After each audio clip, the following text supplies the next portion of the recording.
Gonilo krajevne skupnosti, v kateri živi le okrog 150 občanov, je prostovoljno gasilsko društvo Sobrače. Tako da je vsako leto je tradicionalno tekmovanje harmonikarjev, gasilska veselica. Potem imamo ob novem letu srečanje vseh krajanov. Ob dnevu žena tudi velikokrat organiziramo. Krajevna skupnost Sobrača se je sicer pred dobrimi 20 leti odcepila od občine Litija in se priključila občini Ivančna Gorica. V naši krajevni skupnosti izvira reka Temenica, ki je najbolj znana dolenjska ponikalnica. Imamo podružnično cerkev svetega Andreja.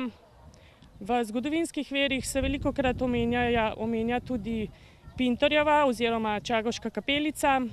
Turistično-informacijska točka je tudi v Sobračah dobila veliko podporo med ljudmi, izpostavlja ivanški župan. Dokazali so tudi oni, da jim projekt krožne poti Prijetno domače veliko pomeni, da jim veliko pomenijo kraji, v katerih živijo in da nameravajo se za njih tudi še naprej boriti in delati.